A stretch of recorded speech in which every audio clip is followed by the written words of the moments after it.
तुझे सूरज कहूँ या चंदा, तुझे दीप कहूँ या तारा, मेरा नाम करेगा रोशन, जग में मेरा राज दुलारा।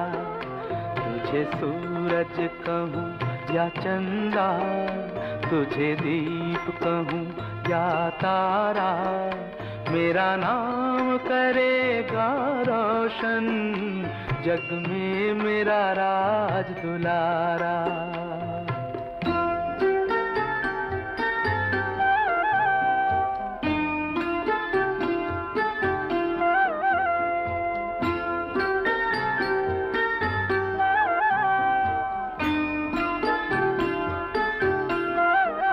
मैं कब से तरस रहा था, मेरे आंगन में कोई खेले, नन्ही सी हंसी के बदले मेरी सारी दुनिया ले ले। तेरे संग झूल रहा है मेरी बाहों में जग सारा, मेरा नाम करेगा रोशन, जग में मेरा राज दुलारा। तुझे सूरज कहूँ या चंदा, तुझे दीप कहूँ या तारा, मेरा नाम करेगा रोशन, जग में मेरा राज दुलारा।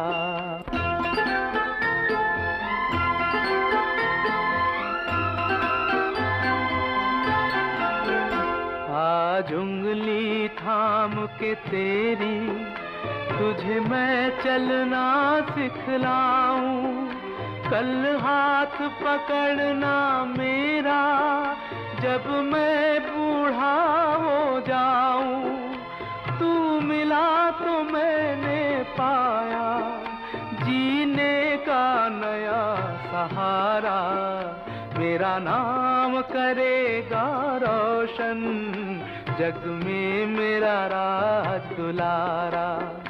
तुझे सूरज कहूँ या चंदा, तुझे दीप कहूँ या तारा, मेरा नाम करेगा रोशन, जग में मेरा।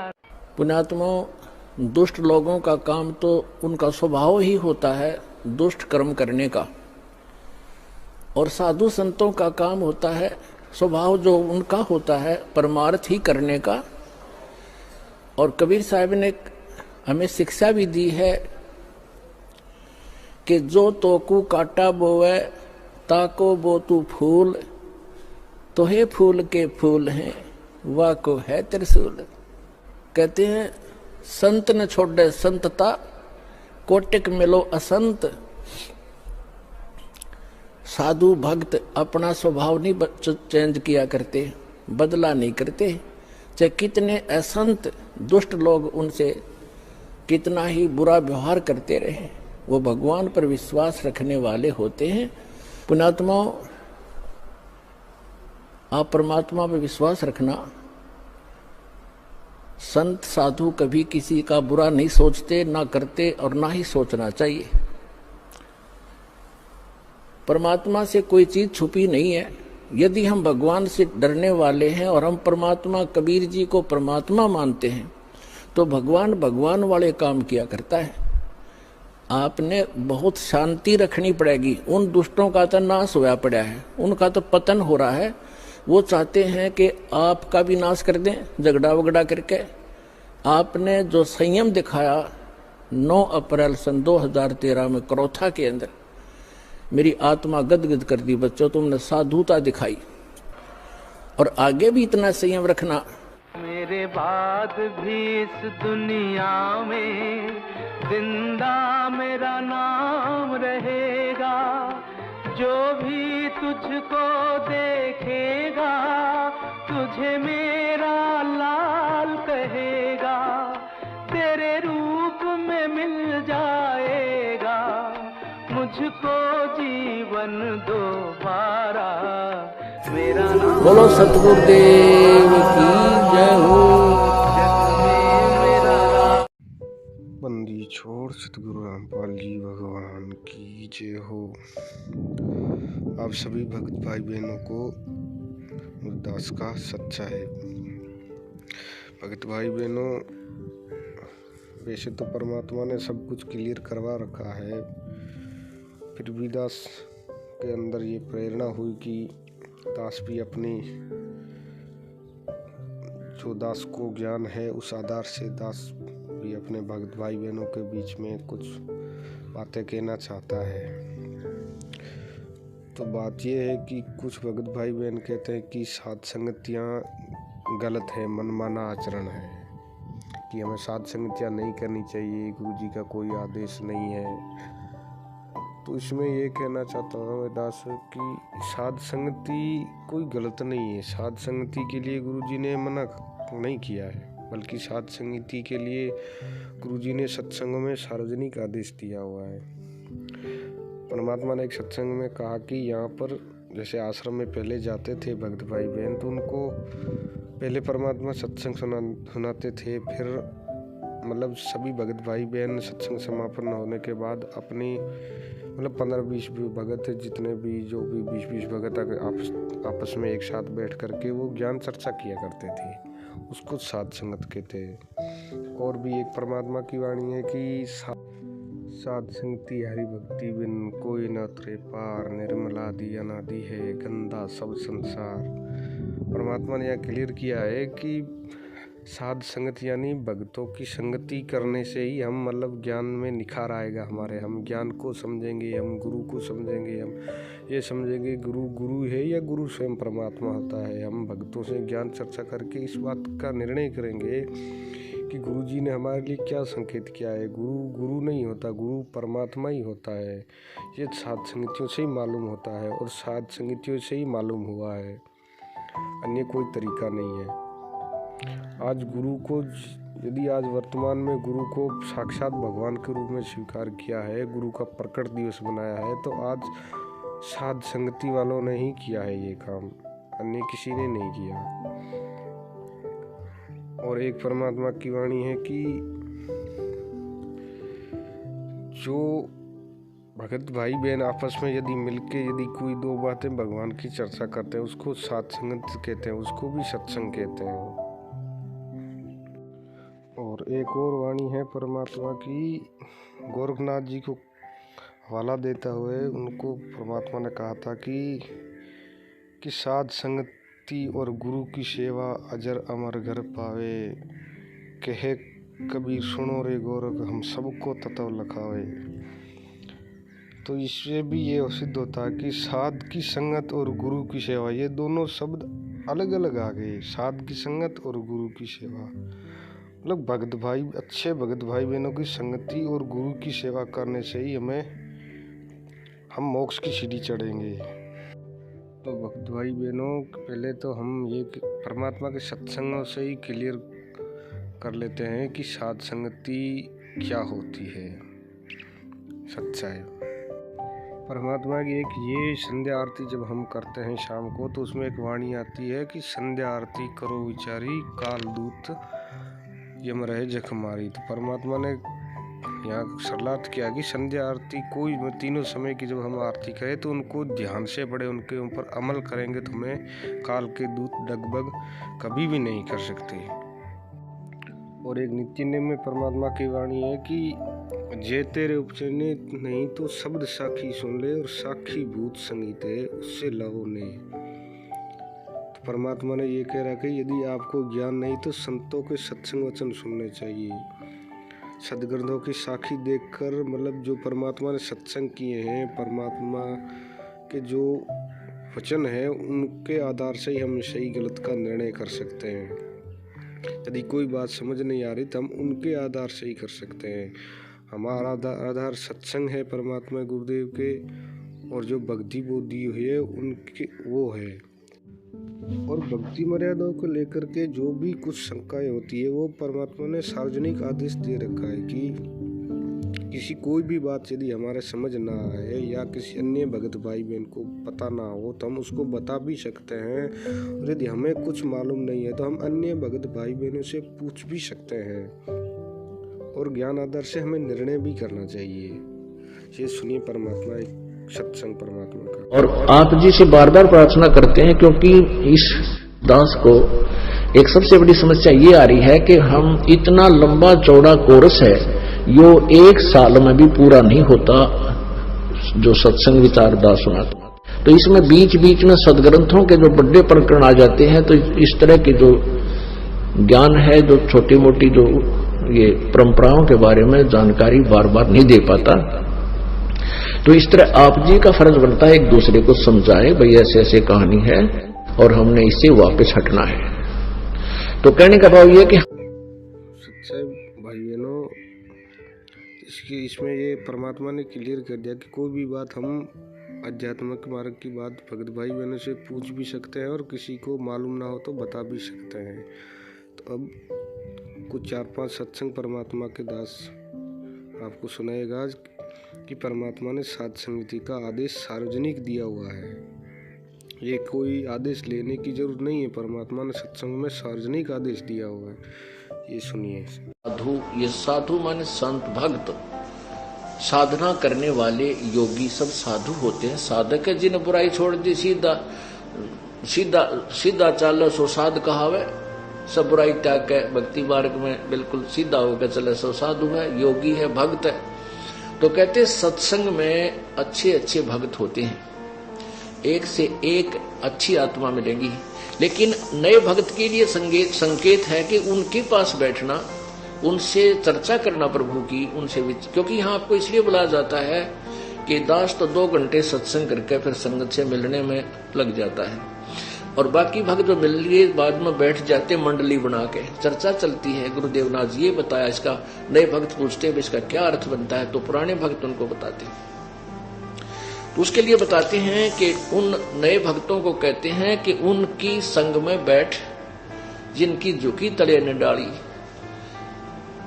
यानी जैसे पौधे पेड़ होते हैं और जिनके फल लदपद लगे हों, आम के या अंगूर के गुच्छे लगे हों, तो वो नीचे को झुक जाती है टहनियां, तो वो फलदार वृक्ष होते हैं। अर्थात जो विनम्र आत्माएं हो चुकी हैं, जो कितनी बार आप प्रसन्न करते हो, प्यार से उत्तर दे रहे हैं, समझो वो भक्ति से परिपूर्ण है, तो उनसे ही ज्ञान समझे, इसका ये तात्पर्य है। अब जो दास सत्य कह रहा है, इसके लिए संघर्ष चल रहा है और चलेगा, और सब फिटे मुंह होंगे, क्योंकि ये परमेश्वर का चलाया हुआ मार्ग है, ये हमारा चलाया हुआ नहीं है। परमेश्वर ने पहले से ही ये निर्धारित समय किया हुआ था। अब ना तो मेरे पिताजी ने कदे यू काम देखा ना करया जो दास के ड्यूटी लाई, ना दादाजी ने, ना परदादा ने, 7 पीढ़ी तक तो हमें ज्ञान ठिकाना नहीं रहता। साध मिले साड़ी साधी होंदी, साध यानी साधु संत, ये भक्त आप साध हो, साधु माने जो साधना कर रहा है, और साधु सोए जो सीधा चाल है, यानी जो और लोग दिखावा बकवाद नहीं करता, शराब मांस तंबाकू नहीं पीता, और मेकअप वगैरह शरीर के वापस जरूरत नहीं। कहते पति भरता भावानी चोम चटक श्रृंगार, जो पति भरता यानी जिसने केवल अपने पति से ही लगा हुआ है, फिर उसने बकवाद करने की क्या आवश्यकता है। तो कहने का भाव यह है कि हम सच्चे ढंग से जब लगेंगे, फिर हमने अब पे इच्छा ना हो किसी वस्तु की। ऐसे करोड़ों चींटियों की हत्या देखकर, हिंसा देखकर धर्मदास कांपने लगे, क्योंकि साधु आत्मा ही प्रभु पाने का प्रयत्न किया करती हैं, उनको साध संगत कहते हैं। तो वो साध आत्मा थी। परमात्मा ऐसे, परमात्मा ने यह क्लियर कर दिया है कि जो भक्ति करते हैं उनको साधु आत्मा कहते हैं, उनको साध संगति कहते हैं। कुछ भाई बहन कहते हैं कि परमात्मा ही, साधु शब्द परमात्मा के लिए होता है, गुरु के लिए होता है। तो यह परमात्मा ने ये बात भी क्लियर कर दी कि भक्ति करने वालों को साधु कहा जाता है, साध संगति कहते हैं। और कुछ फर्क नहीं पड़ता, 2-4 रोटियां में कुछ नहीं फर्क पड़ा करता। आए भगत ने रोटी देवे घर में, कोई साधु आ जाए उसने जरूर जमावे, साल भर में एक सत्संग समागम जरूर करवावा, चाहे कभी भूखा मरता हो, वो भी तो करवाना पड़ जाए। बालक बीमार हो जाए, 4000 रुपये लग जाए, टप दे ही दे जा। और जहां धर्म का काम आवे नो काम तब देखना ब्योत को ना, और जब ब्योत हो जा पट देसी, लड़ाई हो जा, मुकदमा हो जा, जब वकील ने भी दिया 2000 रुपये और फिर घी बंदी रवा जा रही चौकर। गुरु की सेवा साध की संगत बड़ भागी चतलाता, हरि को गुरु बिहीन नहीं बाता रे, हरि को बाता, हरि को गुरु बिहीन नहीं बाता। परमात्मा ने इस सत्संग में भी क्लियर कर दिया कि साध की संगत और गुरु की सेवा बड़ भागी चितलाता। अर्थात साध संगत ही तो कोई विरले ही मतलब भगत भाई बहन करते हैं, और उनमें से भी वही एक आध आत्मा होती है, मतलब बहुत कम भगत होते हैं जो साध संगत से निष्कर्ष निकाल करके गुरु जी के सत्संगों को समझते हैं। तो वैसे तो दास को ज़्यादा कहने की ज़रूरत नहीं है, वैसे आप भी बहुत समझदार हैं भक्त भाई बहन, आप भी अपना आकलन कर सकते ज्ञान आधार। एक एक पॉइंट पर बहुत गहराई सोच रहा है। अब कोई भक्त ज्ञान सुना रहा है, बहुत अच्छी बात है, उसके द्वारा सुने ज्ञान पर अमल करे और उससे कहे भाई मुझे भी गुरुदेव के पास ले चलो, मेरा कल्याण करा दो। और आपने नाम ले रखा है और फिर कोई चर्चा चलती है, ऐसी कोई बात नहीं, फिर भी सुनो। और कोई पुराना भक्त है वो अच्छी अच्छी बातें बताएगा तो बहुत अच्छी बात है, गदगद हो जाओ कि मेरे गुरुजी ने कितना अच्छा ज्ञान दिया हुआ इस बच्चे को, भाई को, बहन को। और सच्चाई भक्त भाई बहनों, साध संगति का तो क्लियर होगा कि परमात्मा ने साध संगति के लिए सार्वजनिक आदेश दे रखा है, तो हम साध संगतियाँ करें, इसमें कोई दिक्कत नहीं है। गुरु जी की तरफ से सार्वजनिक आदेश है, साध संगतियाँ करनी चाहिए, धर्म भंडारे भी करने चाहिए, जो शास्त्र अनुसार हो धर्म भंडारे करने चाहिए। वहाँ जहाँ गुरु को भगवान को भोग लगाकर फिर वो प्रसाद रूप में सभी भगत भाई बहनों को बांटा जाता है, वो सत्संग होता है। गुरु जी के सत्संगों को ज्ञान आधार से निष्कर्ष निकाला जाता है कि यहाँ पर गुरु जी ने क्या संकेत किया है। और अब हम क्लियर करते हैं जो भोग लगाते हैं परमात्मा को, उसके बारे में। तो कुछ भगत भाई बहनों का कहना है कि 42 मिनट की आरती के साथ भोग आरती नहीं कर सकते हम केवल अन्नदेव की आरती करके ही भोग लगाएं।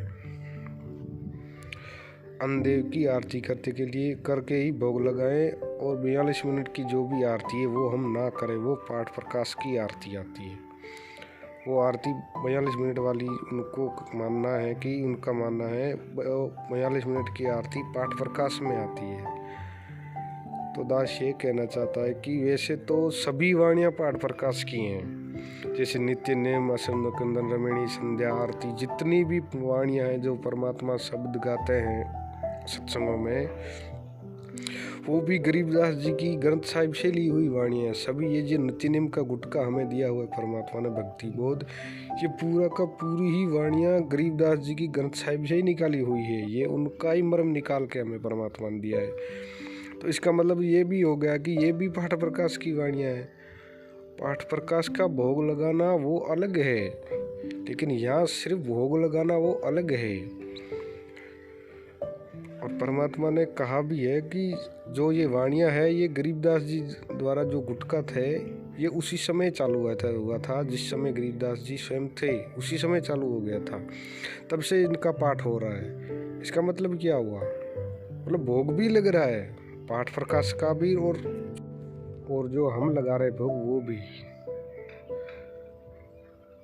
जैसे आप सत्संग सुन सकते हैं, परमात्मा ने क्लियर किया हो कि ये पाठ जो है भक्ति बोध वाला ये उसी समय चालू हो गया था।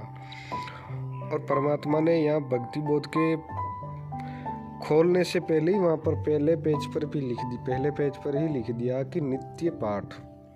यहाँ क्लियर हो गया कि नित्य पाठ का मतलब जो पुस्तक में जो जितनी भी वाणियाँ हैं वो नित्य पाठ के लिए है। हमने ये भक्ति बोध नामक एक पुस्तक बना रखी है, जो सुबह शाम दोपहर की वाणी हम नित्य पाठ करते हैं, जिसमें कबीर जी की अपने मुखारविंद से उच्चारित और अब उनके दास गरीबदास द्वारा दिया हुआ ज्ञान कबीर जी का ही, उनकी वाणी का मिलकर आपको पाठ के लिए जाता है।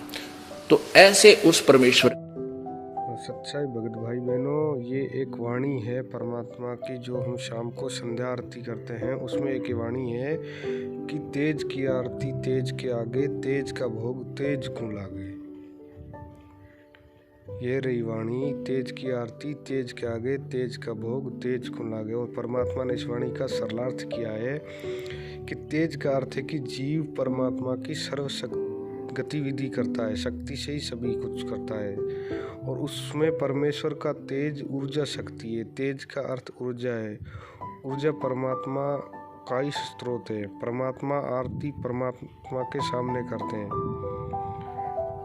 मतलब हम जो आरती करते हैं परमात्मा के सामने करते हैं। इसका मतलब क्या कि परमात्मा की आरती परमात्मा के सामने करते हैं। इसका मतलब क्या हुआ कि हमारा जो दरबार है, हम जो दरबार साहिब लगाते हैं जिसको पूजा स्थल कहते हैं, वहाँ सूक्ष्म रूप में परमात्मा विद्यमान होते हैं। भले ही हम ना देख पाए अपनी श्रम दृष्टि से, लेकिन ये परमात्मा ने ये क्लियर किया हो कि परमात्मा के सामने ही परमात्मा की आरती होती है। अर्थात हमारा जहाँ पूजा स्थल है वहाँ सूक्ष्म रूप में परमात्मा विद्यमान रहते हैं। विश्वास होना चाहिए। और फिर उसमें परमात्मा का है कि सभी पदार्थ परमात्मा के तेज से बने हुए, जितनी भी ये सारी सृष्टि है परमात्मा के तेज से बनी हुई है। उसमें उन सभी में परमात्मा के तेज का अंश है। परमात्मा को भोग खाद्य पदार्थ, जो खाद्य पदार्थ होते हैं उनका परमात्मा को भोग लगता है। ये पुण्यात्माओं ये देख सकते हो, परमात्मा ने स्वयं सरलार्थ किया हुआ है कि खाद्य पदार्थों का भोग परमात्मा को लगता है। यहाँ ये गुरुजी ये भी लिख सकते थे कि पाठ प्रकाश के समय जो भोग लगता है वो भोग होता है। नहीं, यहाँ पाठ प्रकाश का कोई जिक्र नहीं है। परमात्मा लिख भी सकते थे कि यहाँ पाठ प्रकाश वाला भोग है, वहाँ वो भोग लगता है परमात्मा को। नहीं, यहाँ पर सिर्फ भोग पदार्थों की बात हो रही है कि हम खुलकर परमात्मा को भोग लगाएं। यहाँ परमात्मा ने आदेश दे रखा है। परमात्मा हम सच्चे भाई बहनों के साथ पल पल साथ है हमारे। हमें किसी चीज़ की कमी नहीं दी परमात्मा ने। हमसे जो कर्म करवा रहे परमात्मा, जो भी कुछ भक्ति क्रिया करवा रहे हैं परमात्मा ने उसके 10-10 सबूत दे रखे हैं हमें कि कोई भी तुम्हें विचलित नहीं कर सकता, तुम्हें किसी भी तरह का कोई दिक्कत नहीं आएगी। तुम जिस चीज़ के लिए कार्यरत होगे मेरे अधीन होकर, परमात्मा कहते हैं, तो उसके सारे कांटे बुआर दूंगा। परमात्मा ने ये संध्या आरती की जो है ये बात, ये सरलार्थ तो सभी ने पढ़ा होगा, लेकिन ये देखो अभी आज ये खुलकर सामने आ गया है। सच्चाई भक्त भाई बहनों, और प्रमाण है हमारा भक्ति बोध जो परमात्मा ने हमें सुबह शाम करने को दिया है, भक्ति बोध। तो उसमें जब हम लास्ट का शब्द गाते हैं कि आज लग्या साहिब को भोग दीन के टुकड़े पानी का, तो इससे ये भी हुआ कि परमात्मा को भोग पानी का भी भोग लगता है। हलवाराम जो भी अन्न है उनका तो भोग लगता ही है। यहाँ पानी का भी जिक्र हुआ कि पानी का भी भोग लगता है परमात्मा को। और इसके उदाहरण के लिए परमात्मा ने हमें दास को कुछ मालूम है कि जो सुदामा जी थे उनके खाने के लिए अन्न नहीं था घर पर, तो वो प्रतिदिन भोग परमात्मा को, वो अपने जो कृष्ण जी थे वो उनको इष्ट मानकर भोग लगाते थे। कभी कभार उनके घर में दाना नहीं होता था खाने को, तो वो जल का भी भोग लगाते थे। तो परमात्मा ने वाणी भी लिखी है कि आज लग्या साहिब को भोग दीन के टुकड़े पानी का, मतलब पानी का भी भोग लगता है परमात्मा को। और परमात्मा ने फिर नीचे लिखा है कि सम्मन जी ने भोग लगाया, सिर लड़के का काट के लाया। तो सम्मन जी ने भी भोग लगाया था। सम्मन जी ने भोग लगाया, लेकिन भोग लगाने के लिए परमात्मा वहाँ से स्वयं चल कर गए थे उसके अच्छे कर्म बनाने के लिए। परमात्मा वहाँ काशी से स्वयं चलकर सम्मन जी के घर गए थे भोग लगाने के लिए। और आज तो परमात्मा घर घर में बैठा है भोग लगाने के लिए, तरस रहा है कि कब मेरे बच्चे मुझको भोग लगाए।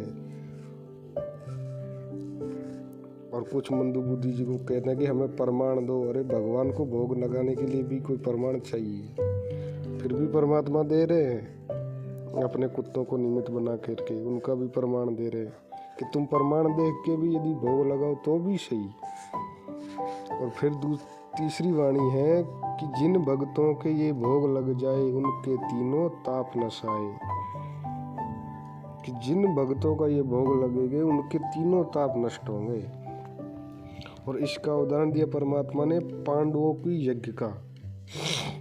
पांडवों ने वहाँ यज्ञ में जाकर के भोग लगाया, तभी पांडवों के जो युधिष्ठिर के जो तो 3 ताप में जो अंतर्गत जो कष्ट था, जो भूत प्रेत बाधाएं थी, वो 3 ताप में आती है। जब परमात्मा ने वहाँ भोग लगाया जा करके, तब उसके तीनों ताप कटे थे।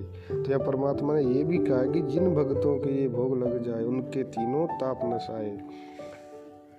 अर्थात इससे ये भी हुआ कि परमात्मा को यदि हम भोग ही ना लगाएंगे तो हमारे तीनों ताप कैसे कष्ट, वो जो दुख दूर है वो दुख दूर कैसे होंगे, हमारे तीनों ताप कैसे नष्ट होंगे।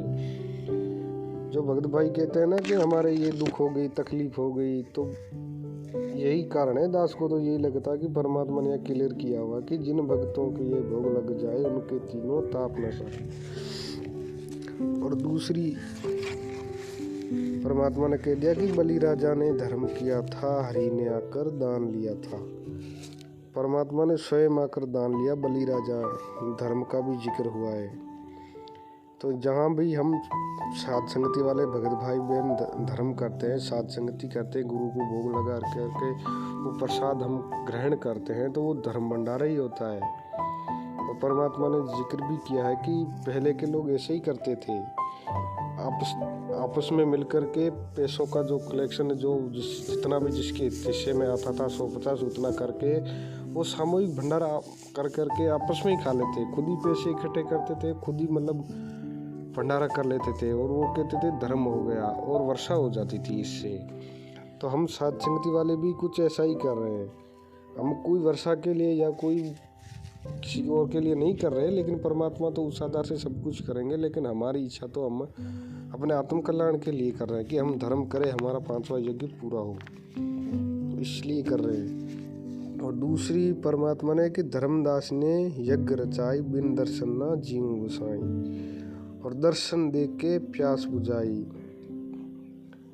भाव लिया देख कुर्बानी का। परमात्मा भाव का भूखा है। हम जो आरती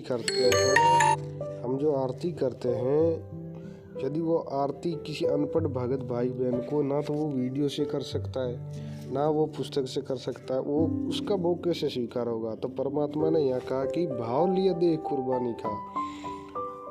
परमात्मा भोग भाव देख करके ग्रहण करते हैं। परमात्मा आरती तो आज हम पढ़े लिखे हैं, परमात्मा ने इसलिए दी है। हम नहीं, ऐसा नहीं कि आरती भी ना करें, हम आरती भी करनी चाहिए, लेकिन परमात्मा ने यहाँ क्या कि यदि किसी को कोई गूंगा बेरागा, वो आरती कैसे करेगा, ना वो सुन सकता, ना वो कुछ कर सकता। तो परमात्मा भाव दे करके भोग लगाते हैं, भाव दे करके परमात्मा भोग ग्रहण करते हैं। क्योंकि धर्मदास जी वो कितने 6 महीने 5 महीने कितने महीने रोया था, उसका भाव दे करके परमात्मा ने भोग लिया, भोग लगाया था आकर के। और परमात्मा ने द्रौपदी थी, उनके घर जाकर के भोग लगाया। जब पांडव अज्ञातवास में थे तो वहाँ परमात्मा ने कथा सुनाई कि वहाँ ऋषि जो दुर्वासा था, वो अपने दुर्वासा ऋषि जी के जो भी उनके साथ थे, पता नहीं परमात्मा ने कितने 18,000 बताए या 88,000 बताए थे। वो जो उसके जो अंतर्गत ऋषि मुनि थे, उनको सभी को लेकर के वहाँ मतलब कौरवों के कहने पर उनको श्राप देने के लिए वहाँ पर वो भंडारा करने के लिए आ गए। तो परमात्मा ने बताया कि द्रौपदी के पास कुछ ऐसा वो वरदान दिया हुआ था, तो सूर्य देव ने उनकी तपस्या से मतलब वो कुछ भी हो जिक्र, तो परमात्मा ने कहा कि उसके पास ऐसा था कि जब तक वो भोजन नहीं कर पाती तब तक उसमें कोई भी भोजन भंडारा, चाहे पूरी पृथ्वी आके खाना खा ले, तब भी उनसे वो भंडारा कम नहीं होता था। तो लेकिन उस दिन द्रौपदी ने भंडारा कर लिया था, सब पांडवों को भंडारा करा के भंडारा कर लिया। वो आए रात को, क्योंकि सब सोची सादी चाल थी। फिर परमात्मा ने कहा कि द्रौपदी के पास स्वयं परमात्मा चल कर गए। स्वयं बंदी छोड़ सतगुरु रामपाल जी भगवान स्वयं ही चल कर गए वहाँ पर कृष्ण जी का रूप धारण करके, क्योंकि कृष्ण जी उनके गुरु थे, पांडु द्रौपदी के कृष्ण जी गुरु थे। तो वहाँ जाकर के उस द्रौपदी ने गुरु जी को मतलब कृष्ण जी को याद किया, तो परमात्मा वहाँ कृष्ण जी रूप में प्रकट हो गए। तो परमात्मा ने कहा कि द्रौपदी को कहा कि बेटा कुछ भी ले आओ, पहले मुझे खिलाओ फिर मैं तुम्हें दूंगा। यानी परमात्मा ने कहा कि पहले मुझे खिलाओ फिर मैं तुम्हें दूंगा, तुम्हारी आपत्ति में मतलब जो भी है आपत्ति है मैं उससे आपका समाधान करूंगा। तो इससे ये भी होता है भगत भाई बहनों, यदि हम परमात्मा को कुछ खिलाएंगे नहीं तो परमात्मा हमें क्या देगा। यदि हम परमात्मा को कुछ देंगे तो भी तो तभी तो हमें वो देंगे। परमात्मा भी तो हमारे हमसे कुछ लेना चाहता है। परमात्मा वैसे कोई किसी चीज़ का भूखा नहीं है, सब कुछ उन्होंने इस काल को 21 ब्रह्मांड उस अक्षर पुरुष को 7 संग ब्रह्मांड दिए हुए हैं, उसको किसी की जरूरत नहीं है। लेकिन हमारे अच्छे कर्म बनाने के लिए हमें मतलब सतलोक ले जाने के लिए हमसे जो अच्छे कर्म करवाना चाहता है परमात्मा, उसके आधार से परमात्मा ने कहा कि मुझे कुछ तुम दो ताकि मैं तुमको भी आगे कुछ लाभ दूं। फिर परमात्मा ने कहा कि उसकी जो मिट्टी का बर्तन था, पहले मिट्टी के या जो भी था, उसमें एक सब्जी का पत्ता बचा हुआ था। सब्जी का पत्ता किसका? जो बथुआ होता है हमारे खेतों में, खरपतवार होता है गेहूं के अंदर, उसको बथुआ कहते हैं, उसका पत्ता बचा हुआ था। वो परमात्मा ने पानी वगैरह डाल के वो ग्रहण कर लिया। तो उससे क्या हुआ, उन जितने भी वो 88,000 ऋषि थे दुर्वासा के साथ, उसके साथ समेत सभी ऋषियों का लोटपोट हो गए, वो उनका पेट भर गया। और इतना परमात्मा ने कहा कि पेट भर गया कि यदि एक निवाला भी यदि वो ग्रहण करे तो उनका पेट फट जाए, वापस निकल जाए, इतने जबरदस्त हुई। तो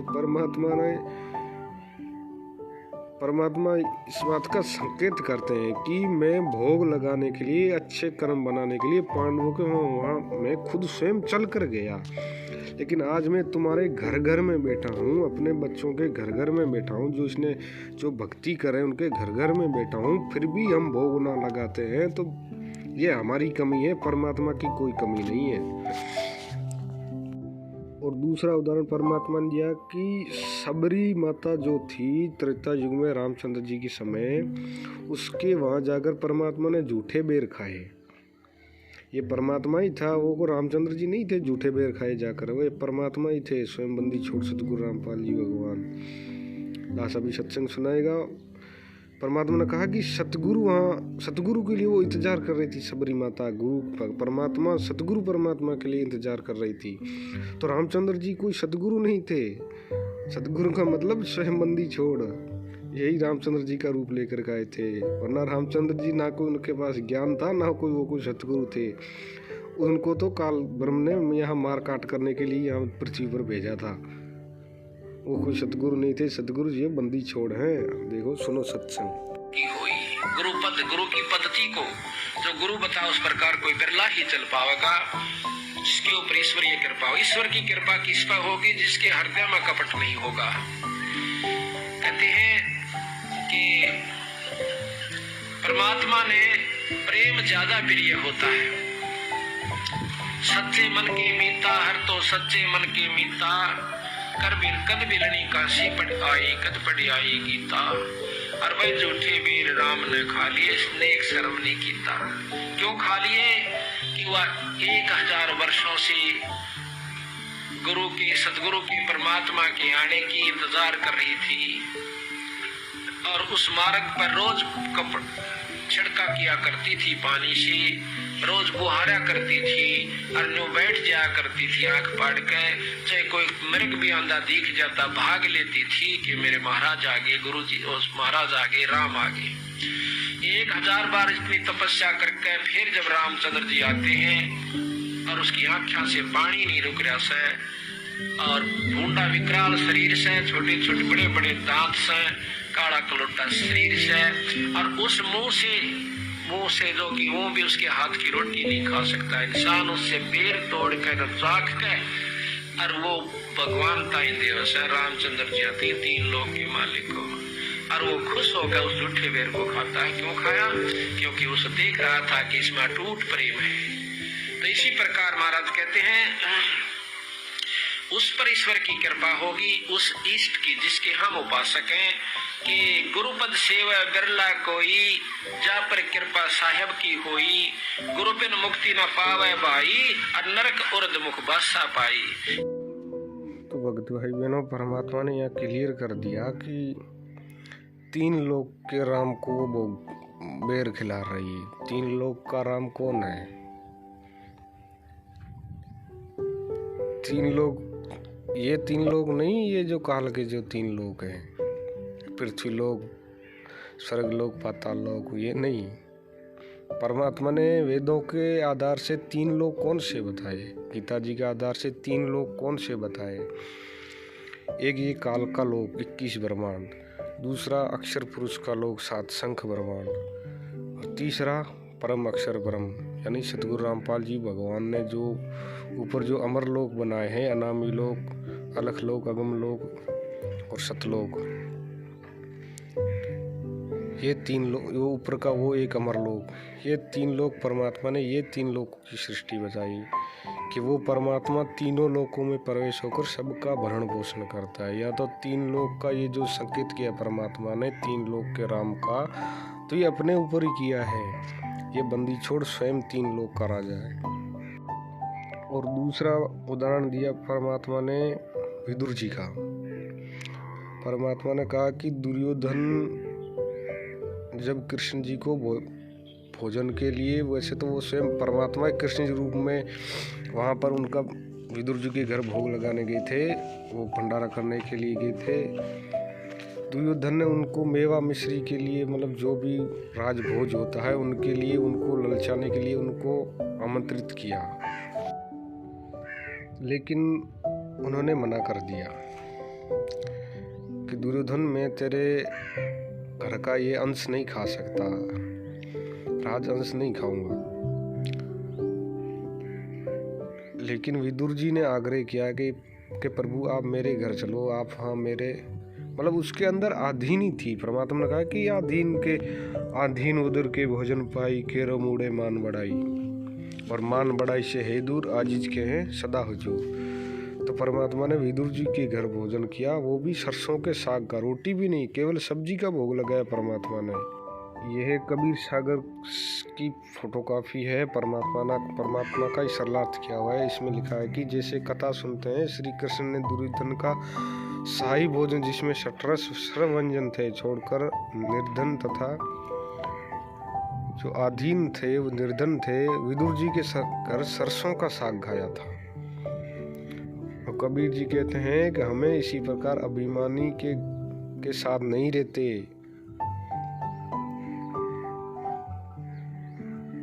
तो ये परमात्मा ने वहाँ विदुर जी के घर भोजन भोग लगाया था। और ये 3 लोक के देवता वहाँ जाकर के, क्योंकि आत्मा तो परमात्मा की है ना, आत्मा तो को परमात्मा की है। आत्मा जब दुखी हो तो परमात्मा दुखी होता है, तो इसलिए परमात्मा ही सबके घर जाते हैं, बाकी अपना अपना विवेक है। और एक परमात्मा की वाणी है कि जब एक वाणी है कि जे बोलो बंदी छोड़ की, तुम मिलके संगत सारी, जे बोलो बंदी छोड़ की। उसमें एक शब्द आता है कि द्रौप सुता के चीर बढ़ाए, नरसी के भरिया भाती, और दुर्योधन की मेवा त्यागी, साग विदुर घर खात जी, बनाए कृष्ण मुरारी, जे बोलो बंदी छोड़ की। अर्थात कृष्ण जी का रूप लेकर विदुर जी के घर ये परमात्मा ही गए थे, बंदी छोड़ सतगुरु रामपाल जी भगवान ही गए थे। और यहाँ तक प्रमाण है, जो पुराणों में है वहाँ तक प्रमाण है कि वहाँ पर जो विदुरानी थी, जो विदुर जी की धर्मपत्नी थी, उसने परमात्मा को केले के छिलके खिलाए। परमात्मा ने उस केले के जो छिलके थे उनका भी प्रेम से भोग लगाया। परमात्मा ने उसके केले के छिलके थे, आज हम भी नहीं खा सकते, उस बंदी छोड़ ने उन केलों का भोग लगाया। दास ने यहाँ तक इस बात को जाना कि केले का भोग भी परमात्मा ने वहाँ विदुर जी के घर लगाया। फिर परमात्मा ने सरसों का साग वहाँ पर भोग लगाया, रोटी भी नहीं थी, केवल सरसों का साग का भोग लगाया। परमात्मा प्रेम का भूखा है। परमात्मा ने सत्संग में भी इसी बात का जोर दिया है कि बच्चों, तुम्हारे अंदर यदि मेरे प्रति, भगवान के प्रति यदि प्रेम नहीं होगा तो तुम चाहे कितनी भक्ति कर लो, तुम्हारा भक्ति फल मिल जाएगा लेकिन मोक्ष का नहीं मिलेगा। जब तक तुम्हारे अंदर वो प्रेम नहीं होगा, वो कसक नहीं होगी। तो इसलिए परमात्मा ने यहाँ प्रेम भोग भी कहा है। ये वाणी सुनिए। द्रौपद सुता के चीर बढ़ाया, नरसी के भरा बात जी। द्रौपद सुता नरसी के दुर्योधन की मेवा त्यागी, साग विदुर घर खात जी। दुर्योधन की मेवा त्यागी, साग बन आए कृष्ण मुरारी। जय बोलो बंदी छोड़ किए बन हरी। जय तुम मिल के संगत सारी। जय दूसरा उदाहरण दिया परमात्मा ने कर्माबाई का। जो कर्माबाई नाम से एक बहन हुई है पहले के इतिहास में, तो उसका खींचड़े का भोग लगाया था परमात्मा ने। खींचड़ा भी इतने दिनों का नहीं, काफ़ी दिनों का, लगभग 4-5 दिनों का खींचड़ा था, उसका आकर के परमात्मा ने भोग लगाया। ये मतलब कथाएं आपने लगभग सुनी होंगी, लेकिन परमात्मा ने एक वाणी में जिक्र किया है कि मेरा कर्मा जैसा भाग नहीं। वो वाणी आपको सुनाता है दास। रंका बंका जैसा त्याग नहीं, मेरा बाजीद जैसा बैराग नहीं। रंका बंका जैसा त्याग नहीं, मेरा बाजीद जैसा बैराग नहीं। मेरा कर्मा जैसा बाग नहीं, जिसका आने खींचड़ा खाया है। भक्ति की भिक्षा दे दी जो उम्मीद कटोरा लाया है। सत कबीर दवारे संकेत दिया है कि यज्ञ से बचे हुए शेष अन्न को खाने वाले पुण्यात्माएं सभी पाप कर्मों से मुक्त हो जाते।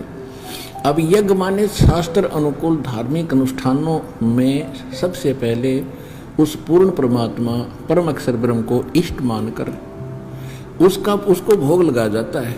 यहाँ पर सबसे पहले परमात्मा का जो प्रसाद बनता है, भोजन का बनता है, या हलवा प्रसाद बनता है, या खीर बनती है, सबसे पहले परमात्मा के निमित्त एक श्रद्धा से अलग निकाल कर रख दिया जाता है।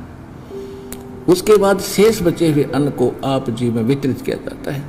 तो इस ऐसे शास्त्र अनुकूल साधना और ऐसे भोजन।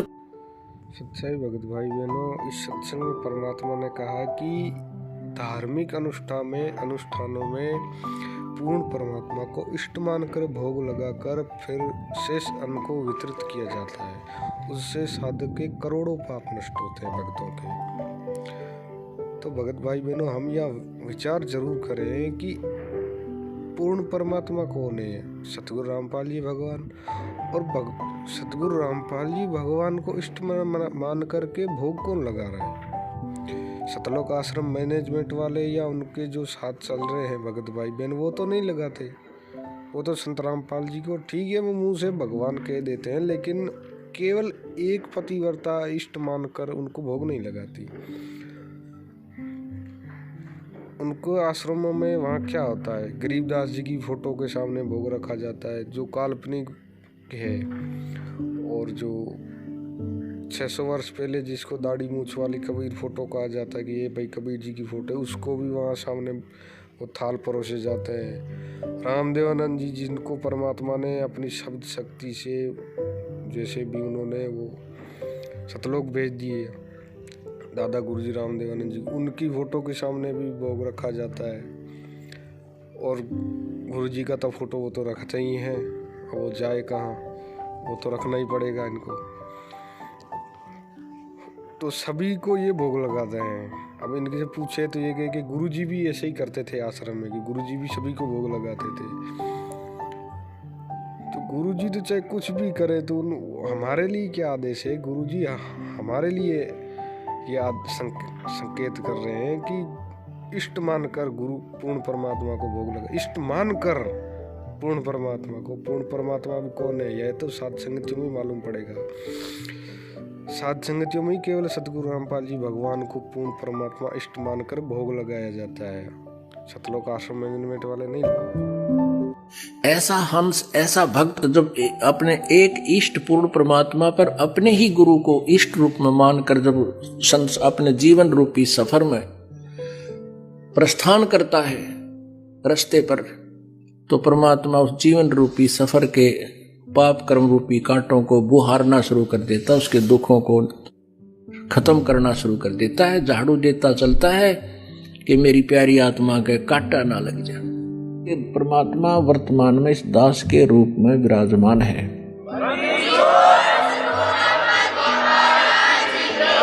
काल ने सबसे पहले ये नाश किया कि भगवान का नाम और निशान मिटा दूं और किसी को भगवान माने धक्के खाओ।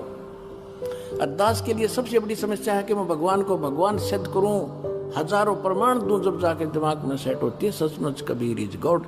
और जब तक ये विश्वास नहीं होगा वो लाभ मिले नहीं। जैसा कि आप परमात्मा को जब भोग लगता है, एक शब्द सुनते हो, मोकू का खोज ढूंढे रे बंदे, मैं तो तेरे पास में, ना तीर्थ में, ना मूर्त में, ना काशी कैलाश में। लास्ट में फाइनल करते हैं, कह कबीर सुनो भी साधो, मैं तो हूं विश्वास में और सब श्वासन के श्वास में। जो नाम तुझे दिया गया उसका जाप कर, और जिस दिन तुझे विश्वास हो जाएगा कबीर इज गॉड, सब कुछ कर सकता है, हृदय मान लेगा तेरा, उस दिन देख मेरे खेल।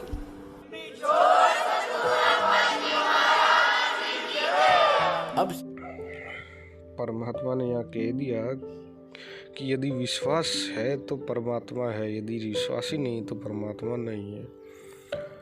तो हमें यदि विश्वास है तो परमात्मा हमारे घर जरूर भोग लगाता है। यदि हमें विश्वास ही नहीं होगा तो विश्वास बना तो कोई कुछ बनेगा ही नहीं। और परमात्मा ने दूसरा उदाहरण दिया धन्ना भगत जी का, कि धन्ना भगत जी थे वो जाट जाति से थे, वो धर्म में बहुत आस्था रखते थे, भक्ति भाव में, और उनकी जो ज्वार थी वो परमात्मा ने स्वयं साधुओं का रूप बना करके उनसे ज्वार खाई। मतलब वहाँ स्वयं परमात्मा वहाँ साधुओं का 2-3 साधुओं का रूप बना करके गए, उन्होंने ज्वार का भोग लगाया, और उस भोग के बदले परमात्मा ने पूरे गांव को अकाल पड़ने पर वो ज्वार उस खेत में तुम्बों से पैदा की। ये सुनिए सत्संग। महाराज कहते हैं, फिर कहें कि रविदास जी ने कद भाई मौन रहे और धन्ना जी कद 5 धूणे लाकर बैठे थे, अपने सच्चे नाम का जाप किया और आज प्रमाणित संत हुए। धन्ना जी ने बीज भी बांट दिया था। एक समय की बात है कि बहुत मुश्किल से बारिश हुई, ज्वार बाजरे बोने का समय था। धन्ना की पत्नी ने बोली कि जी मुश्किल से बारिश हुई से और कई साल में ले ज्वार से दड़िए किसने बोया कि बड़का काम चल जाएगा। अच्छा जी सुबह उठते जाऊंगा। धन्ना जी इतने आसक्त थे अपने दान पर और धर्म पर कि जो हाथ में आ गया भक्तों को खवा बांट दिया करते थे। ने बोला कल सवेरे जाऊंगा। रास्ते में 2-3 साधु मिल गए, भगत मिल गए। धन्ना जी उन्हें देख कर बोला राम राम भाई, राम राम। और उन भक्तों को चलते चलते बहुत भूख लग गई थी। राजस्थान में रोटियां न पानी न बहुत कम टोक्या करते, पहले क्यों सब भूखे मरा करते थे, अकाल पड़ते थे। और उनमें यहां तक लिखा है कि खुद कबीर साहब उन साधुओं का रूप बना के आए थे, 2-3 जने। ने बोले भगत जी कति भूखे मरे हैं और शायद अगले गांव तक पहुंच पावा के नहीं पावा, और कृपा करके मेरा कोई साधन कर दे। उन्हें बोला भाई घरा भी दाना नहीं से और ना गरबारन बढ़न दे, मेरे दो रतियू से जो ज्वार से बीज की या खा लो। न बोला बा भूखे मरा सकती, न बोला रखाओ देखी जाएगी। उनने खा लिया, वो अपने राह बने और वो अपना और आखिर में आशीर्वाद देते नौकरा भगवान तने गणा दे। अब धन्ना नौकर गणा देगा कितने के बौन मत रहे ना। और एक जगह परमात्मा ने एक जिक्र किया कि भैंस का जो सींग होता है उससे परमात्मा प्रकट होकर के एक गवालिया था जो गाय भैंसे चराता था, उसके उस भैंस के सींग से प्रकट होकर के परमात्मा ने उसका भोग ग्रहण किया। 3-4 दिनों का बचा हुआ जो भंडारा था उसका भोग ग्रहण किया परमात्मा ने। वो तो ना तो कोई आरती करना जानता था, ना कुछ और कुछ जानता था, उसने वैसे ही भोग लगाया परमात्मा का। वो ये अपने पिछले जन्म जन्मांतर के कर्मों से ऐसी आस्था दृढ़ता आती है। तो परमात्मा ने कहा कि उसकी आस्था देख करके परमात्मा ने वहाँ प्रकट होकर के भोग लगाया। जो सत्संग भी आपने सुना होगा, थोड़ी बहुत की लिखदास आपको यहाँ सुना देता है। साफ किया और साफ करके लीप लाप के वहां भगवान दर दिया, वो पंडित जी का दिया भैंस का सींग। अब उसको जो आहार मिलता था खाने के लिए उस पाली को, उस आहार को लेकर के उस भैंस के सींग के पास रख लिया और कहने लगा, हे भगवान भोजन खा लो, हे भगवान भोजन पा लो। ये वो भगवान की था तो मूर्ख बना रखा था, उसको नहीं खाया, दूध रोटी नहीं खाई, वो आहार नहीं किया। तो उस बालक ने भी, पाली ने भी नहीं किया। सोचा भाई मेरे से कोई त्रुटि होगी। अगले दिन फिर नहा धो कर नेक्स्ट डे फिर रख दिया। वो उस दिन भी ना खाया, ना सुबह ना शाम। तो उस पाली ने भी नहीं खाया। ऐसे ही चौथे दिन जब पाली कति निढाल हो गया कि आज भगवान आप नहीं खाओगे तो ये दास भी नहीं खाएगा, बेशक मौत हो जा। आप मेरे साथ नहीं होगे तो मेरे को तो सारी उम्र का दुख हो गया। ये भैंसे चरानी, गाय चरानी, ये सूत में आती नहीं मेरा, इससे अच्छे मौत हो जाए वो बढ़िया। अब पूर्ण परमात्मा है हमारे साथी पुण्यात्मा, ये है वो तत्व ज्ञान जो अब आपके हृदय में उतर जाएगा। मैं रोवत हूँ सृष्टि को, ये सृष्टि रोवे मोहे। गरीबदास इस वियोग को समझ न सकता कोई। गीता जी अध्याय नंबर 15 के श्लोक 16 और 17 में स्पष्ट किया है कि इस संसार में 2 भगवान हैं। एक क्षर पुरुष ये ब्रह्म काल, एक अक्षर पुरुष ये परब्रह्म।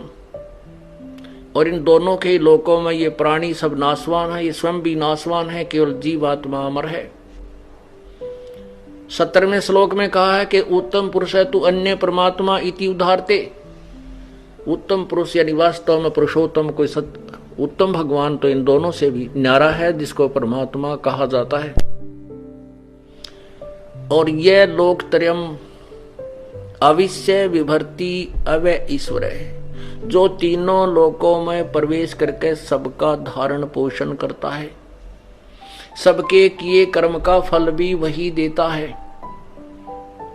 और नियमत किसी जो जिसका पुजारी है, नियमत उसी को बना देता है। ये कबीर परमात्मा भगवान भक्ति की आस्था प्राणी में बनाए रखने के लिए जो भी जिस भी रूप में किसी देव को पूज रहा है, वो वर्तमान की पूजा तो उसकी एक आने की नहीं, एक नए पैसे की नहीं होती, लेकिन उसके पूर्व जन्म के जो पुण्य और भक्ति जो कभी परमात्मा के चरणों में उसने की हुई है, उसी के आधार से वो परमात्मा उस प्यारी आत्मा के प्राणों की रक्षा करने के लिए स्वयं ही कबीर देव प्रकट होते हैं।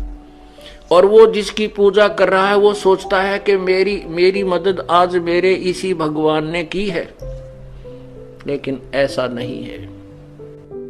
तो ये जो पाली था ये पूर्व जन्म का ग्वाला था, पूर्व जन्म का कोई पुण्यकर्मी प्रभु का, कबीर परमेश्वर का बच्चा था।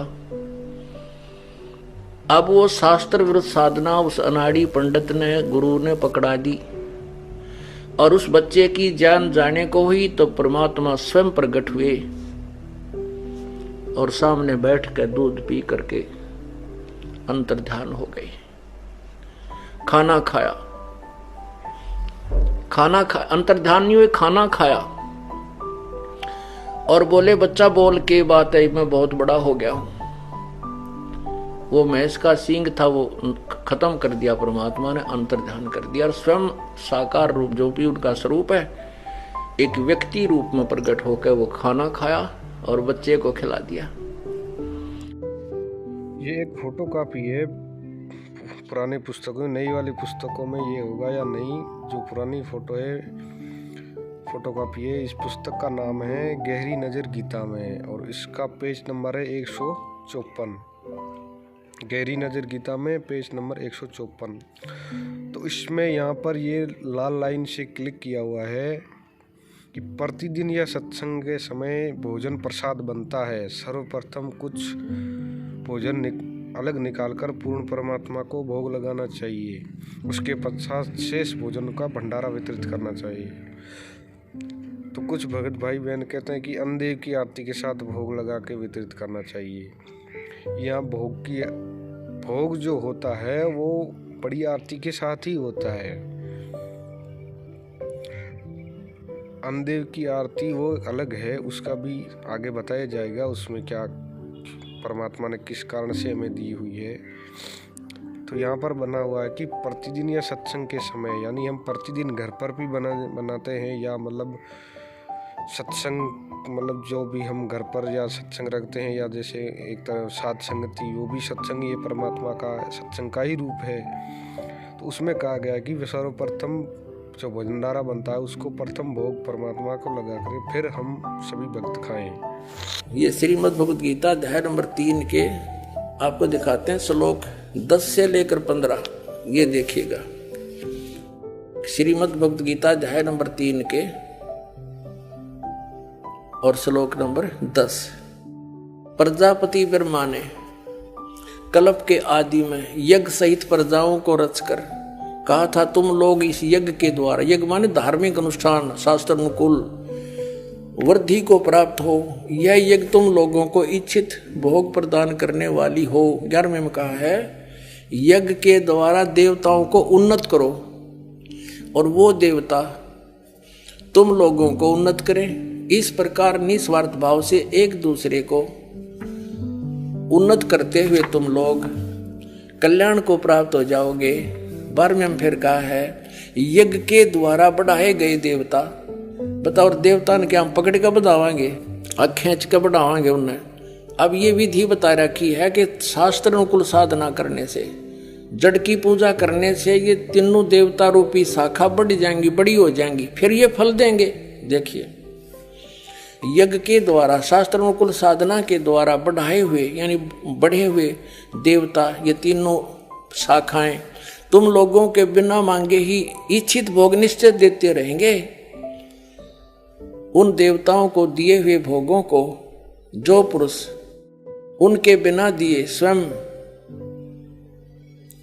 भोगता है वह चोर है।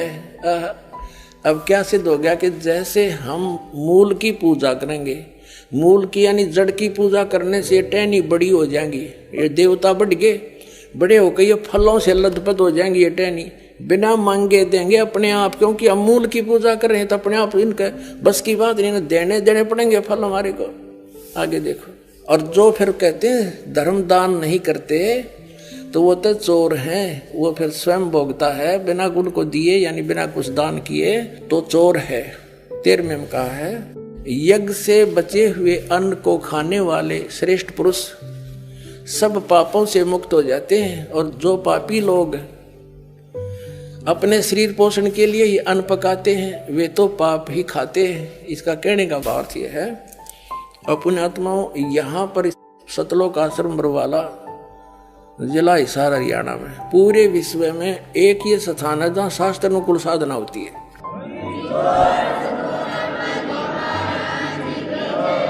ये क्या बता रहे हैं, यज्ञ से बचे हुए अन्न को खाने वाले श्रेष्ठ पुरुष संत यानी अच्छी आत्मा तो सब पापों से मुक्त हो जाते हैं। हम सबसे पहले परमात्मा का भोग निकालते हैं, भोजन का भी, हलवे का प्रसाद बनकर आता वो भी, उसको भगवान के भोग लगाकर फिर शेष अन्न को वितरित किया जाता है। तो ये कहते हैं यज्ञ से बचे हुए अन्न को खाने वाले संत, साधु संत भक्त, यज्ञ से बचे हुए अन्न को खाने वाले संत है, यानी साधु संत भक्त आत्माएं, अच्छी आत्माएं सब पापों से मुक्त हो जाते हैं। अब कहने का भाव ये है कि यहाँ पहले भगवान को भोग लगा के शेष बचे हुए अन्न को उसके बच्चों को वितरित किया जाता है, वो महापाप नाशक बन जाता है। तो यहाँ आओगे तो सारी साधना मिल लेगी आपने, तो सब पापों से मुक्त आप होगे। ज्ञान सुनोगे, धर्म यज्ञ, ज्ञान यज्ञ, प्रणाम यज्ञ, सारी यज्ञ, सब साधना, पूरा ट्रीटमेंट दिया जाएगा। फिर कहते हैं जो दान धर्म नहीं करते हो तो चोर हैं भगवान के। जिन हर की चोरी करी और गए राम गुण भूल, ते बिदना बागुल किए वो फिर झूले उल्टी झूल। कहते हैं जिन हर की चोरी करी, भगवान ने जो आपको दान दिया है, धन आपके संस्कार में, उसको आगे दान जो नहीं करता वो तो चोर बताया भगवान का। तो सच्चाई भक्त भाई बहनों, भोग तो हमें लगाना ही है। तास अपनी क्या है भाई, भोग तो हम परमात्मा ने, यदि परमात्मा को भोग ना लगाएंगे तो और किसको लगाएंगे। और आरती भोग के साथ आरती नहीं करेंगे तो ऐसे ही थोड़ी भी पशुओं को चारा डाले वैसे डाल दें और वापस उठा लें, ऐसा तो है नहीं। परमात्मा ने फिर शिक्षा क्यों दी? ये शास्त्र पढ़ने के लिए दी थी या रागनी गाने के लिए दी थी? तो परमात्मा ने एक सत्संग में संकेत किया कि एक ऐसा समय था जिस समय परमात्मा को भोग लगाने के लिए आत्माएं आतुर थी। वो मतलब अपना इंतजार किया करती थी कि हमारा नंबर कब लगे, परमात्मा को भोग लगाएं। हम भी अपने घर से मतलब भंडारा बना के भोग, जो भी हलवा पूरी, जो भी खीर, जो भी बनाना है वो बना करके हम अपने गुरुदेव को भोग लगाएं, अपने भगवान को भोग लगाएं। क्योंकि जहाँ भी ये परमात्मा जिक्र करते हैं कि वहाँ संत थे, वहाँ उन्होंने ऐसे उपदेश दिया, ऐसे उपदेश दिया, तो ये गुप्त रूप में परमात्मा ही होते हैं। अच्छी शिक्षा जो देते हैं वो परमात्मा ही सभी को एक करके जाते हैं। किसी भी की तरीके से ये परमात्मा ने सत्संग में कह रखा है कि परमात्मा कभी भी प्रकट होकर के कुछ दिन रह के चले जाते हैं। तो एक समय ऐसा था कि परमात्मा को भोग लगाने के लिए आत्माएं अपना नंबर आने के लिए वो इंतजार कर रही थी कि मेरा नंबर कब लगे। ऐसा ही कुछ जिक्र है परमात्मा ने एक सत्संग में किया है, जो भी दास आपको सुनाएगा।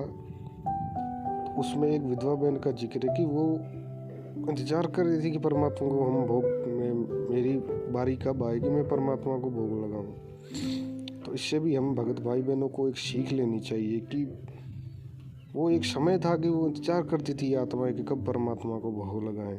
और परमात्मा ने आज हमें ज्ञान दे करके सार्वजनिक तरीके से कह दिया कि तुम खुलकर भोग लगाओ, तुम खुलकर भोग लगाओ। और जब हम भोग लगाते हैं हमारी आत्मा इतनी गदगद होती है जिसका बखान नहीं किया जा सकता। तो पहले आप वो सत्संग सुनिए परमात्मा का, सच्चा है। पुण्यात्माओं, ऐसे पुण्य स्वरूप होता है।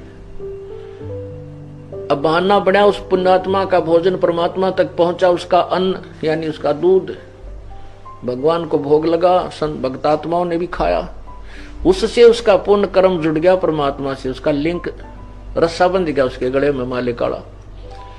उस ऐसे धीरे धीरे उस बहन ने सोचा, प्रेरणा दी परमात्मा ने, उस सत्संग में जाने वाली बहन ने सोचा कि आज इस बहन के पास फिर चलती हूं, वहां जावे 1 घंटा बैठ के माल्य की चर्चा सुनावे। धीरे धीरे 2-3 दिन के बाद उस बहन का मन परिवर्तन हो गया जो विधवा थी। तो उसने एक दिन स्वीकृति देती, बहन मुझे भी ले चले एक दिन सत्संग में। तो वो बहन उसको लेकर के सत्संग में गई, परमात्मा के वचन सुने, उसने तो नाम ले लिया, उपदेश ले लिया। अब उपदेश ले लिया तो फिर उसने कहा कि बहन एक दिन मैं भी भंडारा करना चाहती हूँ, गुरुदेव का भोजन देना चाहती हूँ, मेरा भी नंबर लगवा दे। अब वो नंबर उनके सबके फिक्स हो रहे थे और कोई देने को तैयार नहीं अपना नंबर। ना भाई मैं मुश्किल से 2 महीने में नंबर आया है और मैं नहीं दे सकती, हम नहीं दे सकते, हम भोजन करावाएंगे।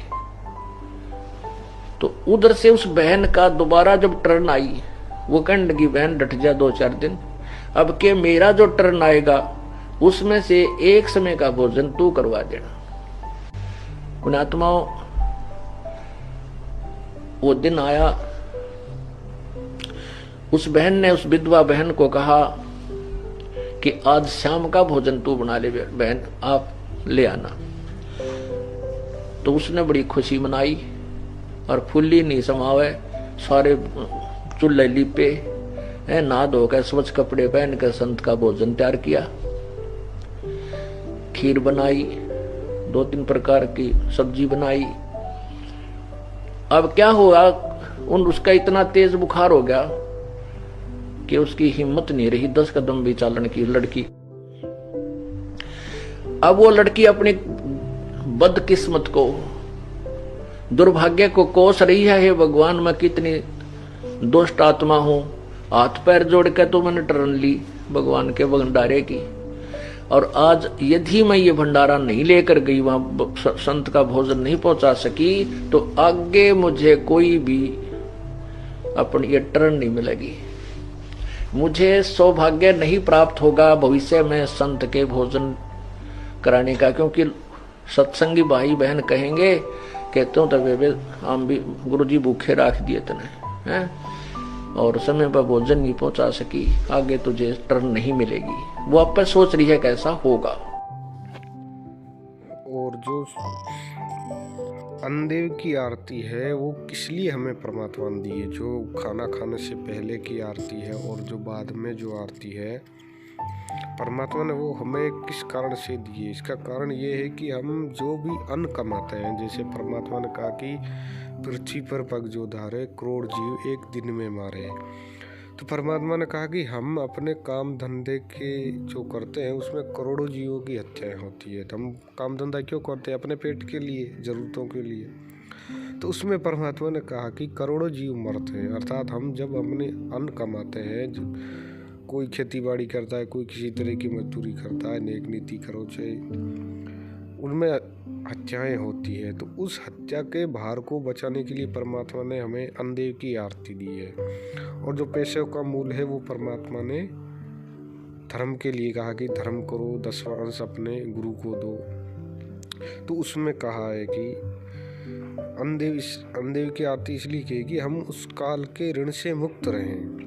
परमात्मा ने कहा कि जब भी आप किसी के घर भोजन करो तो वहाँ पर अन्नदेव की आरती अवश्य करनी चाहिए, क्योंकि ऐसा करने से आपके ऊपर उस अन्न का भार नहीं चढ़ेगा। तो इसका मतलब कहीं पर भी हम आरती का भोजन भंडारा करें तो हम आरती अवश्य करें, खाने से पहले और बाद में दोनों। तो इससे क्या होगा, हमारे ऊपर वो अन्न का भार नहीं होगा। वरना परमात्मा ने अन्न का भार इतना बताया है। परमात्मा ने एक कथा सुनाई कि एक जय विजय नाम के 2 स्वर्गदूत थे, स्वर्गदेव। तो वो उनकी कुछ उन्होंने उन जो सभा थी बैठी उसमें उन्होंने सुन लिया कि पृथ्वी बहुत अच्छी है, सुंदर है, बसंत बसंत का मौसम है, बहुत अच्छे प्राणी रहते हैं, बहुत अच्छी मतलब हलचल है। तो उनका मतलब मन हो गया कि चलो भाई पृथ्वी पर घूमने चलते हैं। यहाँ घूमने आ गए दोनों, क्योंकि सिद्धियाँ तो होती है उन जो देवलोक से होती है, आत्माएं आती है, उनके पास सिद्धियाँ तो होती है। सिद्धि से आ गए यहाँ पर और यहाँ साधारण मानव की तरह वेशभूषा बनाकर घूमने लगे पृथ्वी पर। तो घूमते घूमते शाम हो गई उनको। तो फिर उन्होंने विचार किया भाई चलो वापस चलते हैं स्वर्ग पर। तो उन्होंने देखा वो एक मतलब जब चलने लगे तो एक खेत था किसान का, गेहूं का। तो उसमें कुछ बालियां लगी हुई थी, वो पूरी पकी हुई नहीं थी, मतलब थोड़ी दाने भी थे उसमें, वो कच्ची पूरी पकी हुई नहीं थी। वो चले तो उसने जो जय विजय थे उन्होंने क्या किया, वो मतलब जैसे स्वाभाविक है हमारा जो भी कोई चीज़ हाथ मारती तो हम हाथ मारते हैं, उसका हाथ मारने से क्या हुआ कि उसमें वो बाली थी जो मारवाड़ी भाषा में सिट्टा कहते हैं, कणक का। तो वो बाली उसके हाथ में आ गई, गेहूं की जो दाने लगते हैं वो बाली हाथ में आ गई। तो उससे वो स्वर्ग पर चढ़ने लगे। जब कुछ ही दूर ऊपर जो सदी से ऊपर गए तो उनका ये जो काल भगवान है, यहाँ का ब्रह्म है, उसने उन दोनों का हाथ पकड़ लिया कि वे किधर कहाँ जा रहे हो।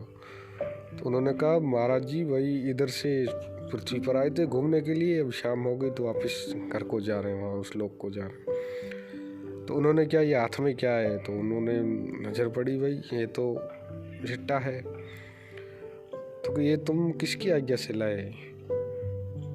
तो उन्होंने कहा कि मतलब इनका क्या मूल्य देकर लाए। तो उन्होंने कहा कोई मूल्य नहीं दिया। किसको पूछा, किसी को नहीं। तो उन्होंने कहा ऐसे ऐसे हम उस खेत से निकले तो वहाँ उसे स्वाभाविक ने हाथ मारा तो वो हाथ में आ गया, तो हम उसको कोई बात नहीं नीचा फेंक देंगे। तो कैसे नहीं चलेगा।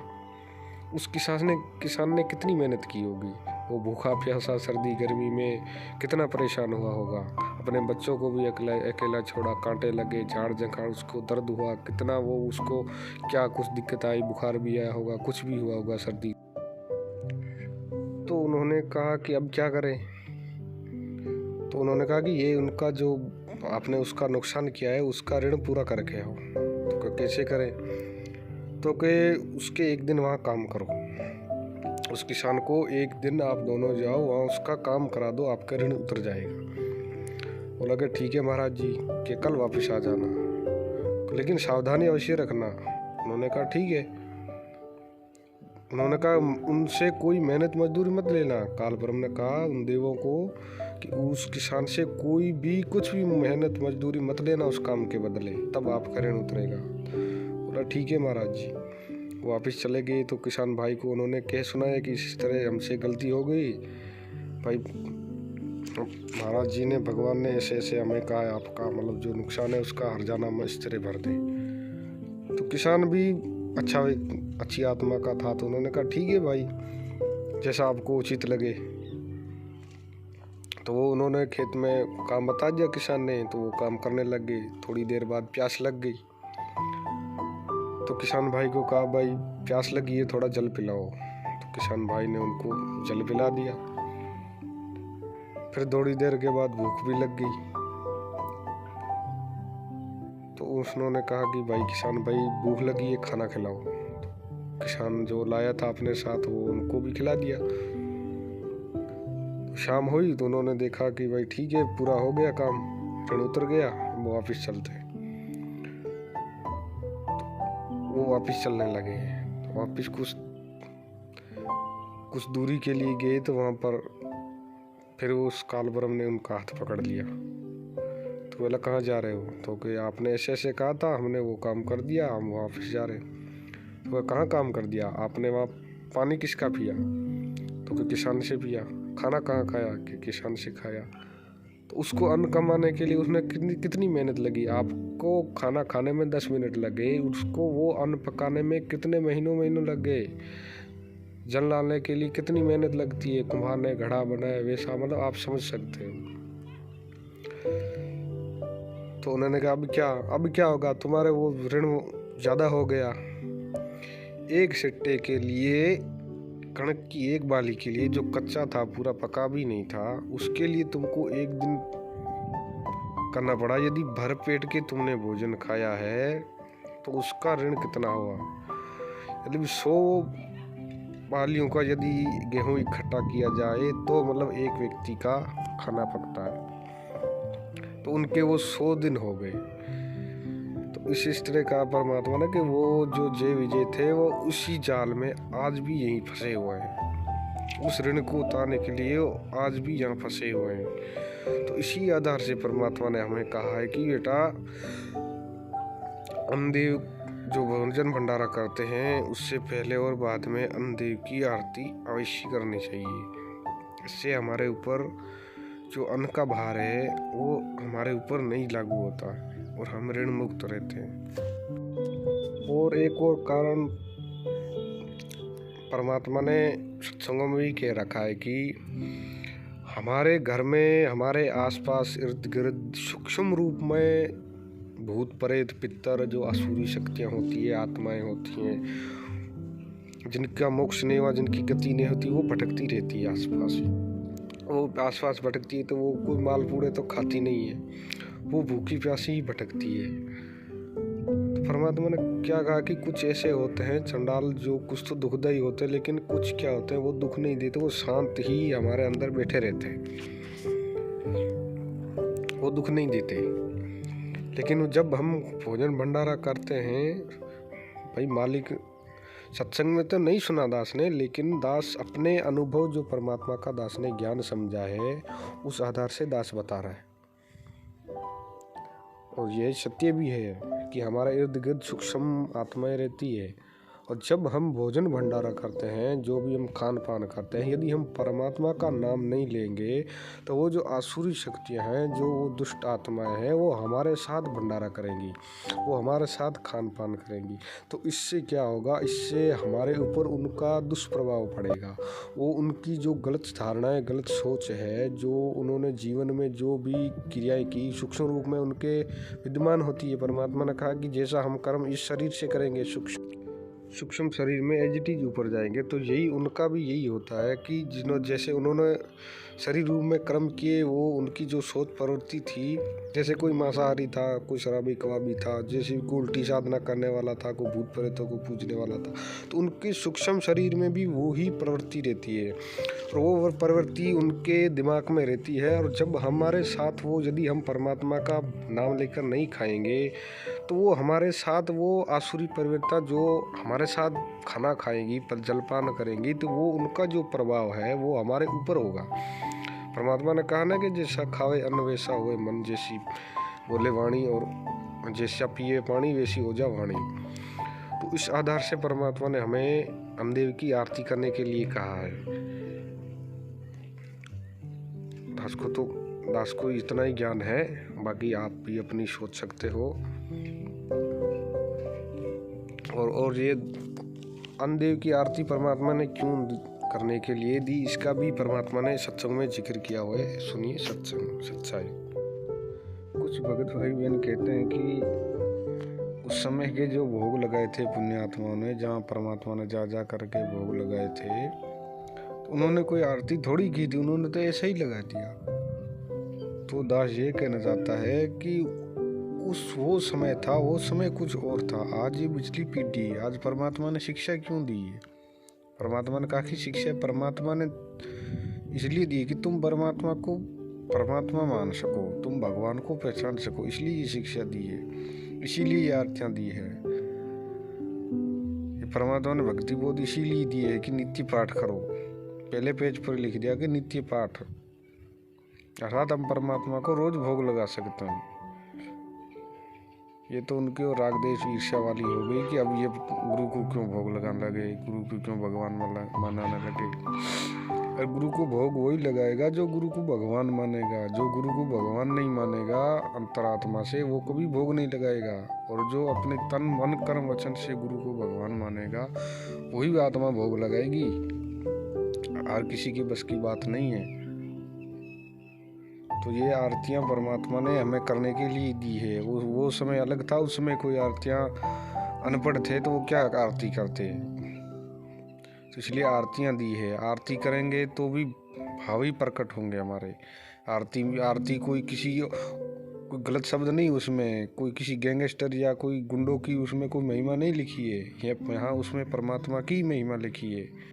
और परमात्मा का सत्संग सुनिए। अब ये इसमें बताया जा रहा है, परमात्मा ने बताया है कि अन्नदेव की आरती खाने से पहले और खाने के बाद हमें क्यों करनी चाहिए, किस लिए करनी चाहिए। ये चाहे वो कितने ऊंचे हैं, कितने अच्छे, क्योंकि जो परमात्मा की भक्ति नहीं करता, मनुष्य जीवन पाकर, वो पहला दोषी है, भयंकर अपराधी है वो। और यदि कोई साधना भी करता है और पूर्ण संत से नाम, नकली गुरु से, जिसने गुरु नहीं बना रखा, भक्ति करता, वो भी अपराधी है। और जिसने गुरु नकली झूठे बना रखे, वो भी महाअपराधी है। अर्थात भक्ति जो करते हैं वो गुरु बनाकर करें, तो फिर कोई दोष नहीं वहां जाने से, खाना खाने से के उद्देश्य से वहां किसी कारण से आप रुक जाओ किसी के घर में और खाना खाना पड़ जावे, तो वो दोषी नहीं है। अब यहाँ पर आपके मन में बड़ी शंका आ जाएंगी कि हमारे तो रिश्तेदार भी नाम ना ले रहे हैं और भी कोई नाम नहीं दे रखा, हम तो मर गए ना। ऐसा कुछ नहीं। जैसे आप रिश्तेदारी में जाते हो या किसी कारण से रास्ते चलते किसी घर रुक जाते हो, तो आपको परमात्मा ने, क्योंकि आपका उद्देश्य केवल वहां पेट भरने का नहीं है, आपका उद्देश्य किसी कामवश वहां गए हो और वहां रुकना भी पड़ जाता, खाना खाइए उनके, लेकिन खाद्य पदार्थ खाइए, अखाद्य ना खाइए। जो साधारण भोजन खाइए, वेज खाइए, यानी वैष्णव भोजन खाइए। और फिर परमात्मा ने आपको मंत्र दे रखा है, उसका जाप कीजिए और अन्न देव की आरती दे रखी है, वह आरती कीजिए। आरती अन्न देव तुम्हारी जा से काया पड़े हमारी, रोटी आदर रोटी अंत रोटी ही को गाँव संत, रोटी मध्य सबसे साथ। ऐसे हम प्रतिदिन खाना खाने के बाद आरती करते हैं। तो उससे क्या होगा कि आपका तो दोष नहीं, और आपके द्वारा वहां खाना खाने से उसको लाभ मिलेगा, क्योंकि एक संत को भोजन करा दिया। और जो नाम नहीं ले रखा, जिनके पास उपदेश है ही नहीं, वो नकली संत बनकर जगह जगह खाते फिरते हैं, कहते हैं वो तो टट्टू बनेंगे, उनके फिर अगले जन्म में देना होगा। ऐसे इस तत्व ज्ञान के आधार से आपने अपने भक्ति मार्ग को बचा के रखना है। और नित्य नियम की वाणियों का हम यदि हाथ में भक्ति बोध लेकर के पाठ करेंगे, जो भी जितनी भी आरतियां हैं, इसमें 7 पार्ट है। मंगलाचरण, नित्य नियम और शून्यकंद्रमेणी, संध्या आरती, अंधेव की 2 आरतियाँ भोजन खाने से पहले और बाद में, और भोग आरती। ये जो 7 पाठ है, ये भविष्यवाणियों में भी कहा गया है कि जो परमेश्वर की दी हुई पुस्तक के जो 7 पाठ हैं, उनका पाठ करेगा, उसके शैतान निकट नहीं आएगा। और परमात्मा ने इस बात का जिक्र किया है एक सत्संग में, अपने दादा गुरु जी का, जो चित्तानंद जी थे, उनका जिक्र करते हुए एक परमात्मा ने सत्संग किया जो 4-5 मिनट का है, वो भी सुनिए कि नित्य नियम जो वाणियाँ है उससे कितना ज़बरदस्त असर होता है, वो कितनी लाभदायक है हमें। सत्संग थोड़ी आवाज़ थोड़ी ठीक नहीं है, आप ध्यान से सुनिए, सच्चा है। वो ठीक सा हुआ। कहने बोला भाई तो आपने पढ़ाई कर ली, 10-12 साल के थे, काशी भेज दिया। इतने प्रचंड दिमाग था इनके अंदर, 4 विषय के आचार्य हो गए। आज इनको पंडित चिदानंद जी कहते हैं। हमारे दादा गुरु को पंडित चिदानंद जी के नाम से जाना जाता है। तो उन्होंने इस ग्रंथ का आश्रय लिया। आखिर में कैसे लिया? जब वो पूर्ण रूप से विद्वान होगा आगे, तो गुरु जी ने बोले अकबर जी अपनी वो साधना बताने लगे, विद्या कथन लगे। गंगेश्वरानंद ने बोले भाई नित्यनेम कर ले। तो बोले जी नित्यनेम के उसे अकेले वो किताब काट के दे दी, हम ये गुटका रखा और नौकरी है, देखिए आड़त पढ़ लीजिए बेटा, गरीब नमो नमो, ये मंगलाचरण से और करो। चल ठीक है कर ले, कि ये मंगलाचरण दे दिया उसको कि ये पढ़ यहाँ से, गरीब नमो नमो सतपुरुष को नमस्कार गुरु की नहीं, सुर नर मुनि जन साधुआ संतों सर्वस्ती नहीं, सतगुरु साहेब संत सब दंडोतम प्रणाम, आगे पीछे बद हुए दिन को जा कुर्बान। और फिर मिला क्या आगे लिख रहा क्या गुरुदेव का, ये गिरिपुर पट्टन पर लोक है जहाँ अदली सतगुरु सार, भक्ति हेत से उतरे पाया हम दीदार, गरीब ऐसा सतगुरु हम मिला अलल पंख की जात, काया माया ना वहां नहीं पढ़नी गात। ये भाई 10-15 पेज से यानी रोज पढ़ा कर। अब उन्होंने देखा वो विद्वान तो संस्कृत के ज्ञाता, और इसमें लिख रहा क्या पटन पटन गरीब नमो नमो। उन्होंने बोला जी या कोई विद्वानों की भाषा सुनते हो आप, तो बालक जो थोड़ा बहुत दिन बार हुआ नो कह के रखे केला गया आगे बताना। नो बोला या कोई साधुओं की विद्वानों की भाषा थोड़ी है, अनपढ़ टोल कट्ठा हो रहा है, नो मारी बोगा का या किताब है। ये कोई बात हुई? आप भी गुरु जी कथी हुए अनपढ़ के अनपढ़ रह गए, और मैं बताऊं आपने संस्कृत का डकवाउंड पोथा ठावे कौन। जो बोला बेटा ये 2 जोड़े हाथ तो इसने दर्दे सारे सौदे ने, और देखे तुरंत भारा बात हो जाएगी ना। ये बंदी छोड़ की वाणी ने तुन्नो बिसरावा है, ये परमात्माओं के परमात्मा है।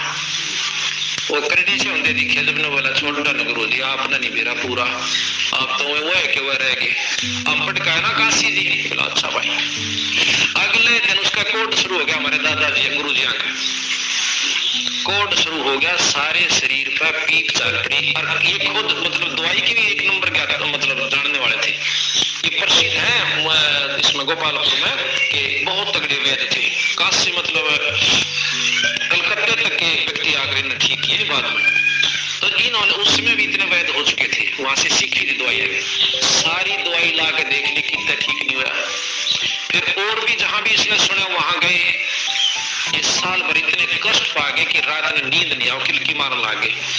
आकर न बोले गुरु जी मुझे, क्योंकि इतना ज्ञान तो विद्वान की कि मैं भी हो भाई कर्म का भोग कैसे है। न बोले गुरु जी मैंने कौन से कर्म का भोग आयो। न बोले या भी मैं बताऊं तेरे का अग्नि फिर भी जानकारी तो दो। अक्तन इस परमात्मा की वाणी को नो कह दिया ये अनपढ़ की वाणी है, और ये 4 संस्कृत के श्लोक सीख कर नो कह दिया ये विद्वानों की वाणी है, ये भगवान की वाणी है। इसके पढ़ने से कष्ट करते हैं और शरीर के भी कष्ट जाते हैं। वो करडे हो गए गुरु जी। तो बोला जी क्या करूं, अब इस गरीब नमो नमो ते तेरा बेड़ा पार होगा बिरा। कैसे करूं कि टब में पानी घाल 41 दिन उसमें 7 बार मंगलाचरण बोल के और फिर उसमें नहा। उसने टब में पानी डाल के स्वच्छ जल 7 बार मंगलाचरण बोले और उसमें स्नान किया। एक हिस्से के हाथ के कोड कति साफ हो गए, निशान नहीं रहा। 41वें दिन केवल 40वें दिन एक टिकारी रह गई, 41वें दिन वो भी नहीं रहा। उस दिन पाचा उसने बांध कर पोते सारे। बोला जी कित गेर का ना खेर का मता, पर इस वाणी को सुलझा लेना। इतना योग्य हो गया कि तू इसने खोल सकता है ना, तेरे की सियानत है, सपना में भी नहीं खोल सकती इस वाणी को। उस दिन पातशाह ये महाराज ने ऐसी ऐसी वाणी इसमें खोल कर दिखाई हमारे को, जो कि वहां बताते। तो बात ये है कि हमने बिरानी क्या को की समझ रखा है, असली तत्वों को भूल के हम बिरानी कहाँ उलझ कर बैठ जाते हैं। इसके बारे में सतगुरु यहाँ बताया है, चतुर्भुजी है रूप हमारा। परमात्मा जिसके साथ है उसका कोई बिगाड़ नहीं सकता। हमने किसी का बुरा करा नहीं, सोचा भी नहीं और ना सोचे। जिन्होंने हमारे साथ ऐसा जुल्म किया है हम उसके साथ आज भी प्रतिशोध का कोई उद्देश्य नहीं रखते और ना रखेंगे, क्योंकि हमारा उद्देश्य है। कबीर साहब कहते हैं जो तो को काटा वो है। हम उस भगवान के अनुयायी हैं, उनके पद चिन्हों पर चलते हैं, उनके निर्देश के अनुसार चलते हैं। जो तो को काटा वो है वाह को वो तू फूल, और तो ये फूल के फूल है वाह को है। सच्चाई भक्त भाई बहनों, प्रमाण हम क्यों मांगे? भगवान को भोग न लगाने के लिए क्या प्रमाण की आवश्यकता है? हम अभी ज्ञान में कमजोर है, इसलिए आज भी कमजोर हैं। परमात्मा ने कहा ना कि भक्तों के घर तो अभी बहुत दूर है। सत्संग में कह रखा कि भक्त तो अभी आए नहीं, अभी तो भक्तों के घर दूर है। वो आत्माएं होगी जो भगवान को भोग लगाने के लिए कोई, या भगवान को भगवान मानने से, भगवान को भोग लगाने से वो कोई सबूत मांगेगी, वो कोई प्रमाण मांगेगी। वो हमारी तरह निकम्मे नहीं होंगी। हम निकम्मे इसलिए तो प्रमाण मांग रहे हैं कि भगवान को भोग लगाने के लिए कि प्रमाण दो, गुरु को भगवान भोग लगाना चाहिए या नहीं लगाना चाहिए। तो हम मंदबुद्धि हैं अभी। एक बार क्या हुआ कि पवन भगत जी के पास किसी जगत वाले भाई बहन का कोई फोन आया था, कॉल आया था। तो उन्होंने कहा कि हमने तो ना तो कोई नाम दीक्षा ली है, ना कोई संकल्प दीक्षा ली है, लेकिन मेरी बहन भोग लगाना चाहती है। वो आपके वीडियो देखती है, जो साध संगति वाले वीडियो थे वो देखती थी। दोनों भाई बहन देखते थे। वो कहते थे कि हम भगवान को घर पर भोग लगाना चाहते हैं, भोग लगा रहे हैं, गुरु को भगवान मान रहे हैं। अर्थात हमें शिक्षा लेनी चाहिए। ना तो उसने कोई नाम दीक्षा ली, केवल वीडियो देखे साध संगति के। सत्संग भी बाद में शुरू किए थे सुनने, पहले वीडियो देख करके उसने यकीन हो गया कि भगवान पृथ्वी पर संत रामपाल जी हैं और कोई नहीं। तो उसने घर पर भोग लगाना शुरू किया। भाई बहनों ने ना कोई संकल्प दीक्षा ली, ना कोई नाम दीक्षा ली, और हम नालायक इतने सरसों से जुड़कर गुरु को भगवान को भोग लगाने के लिए इतने मतलब डेड हो रहे हैं, पीछे हट रहे हैं, डर रहे हैं। पता नहीं मैनेजमेंट वाले हमें गुरुद्रोही कह देंगे, पीड़ा पर्चा निकाल देंगे, फलान ढिकड़ा कर देंगे, ये कर देंगे, वो कर देंगे, हमें मिशन से बाहर निकाल देंगे। पता नहीं गुरुजी आएंगे या नहीं आएंगे, नाम शुद्धिकरण करा लेते हैं, फलान डिगड़ा करा लेते हैं। और भगत भाई बहनों, परमात्मा अपने समझदार बच्चों को ही डांट लगाते हैं। जैसे एक पिता होता है, उसका एक तो समझदार बेटा होता है और एक छोटा बच्चा होता है नासमझ।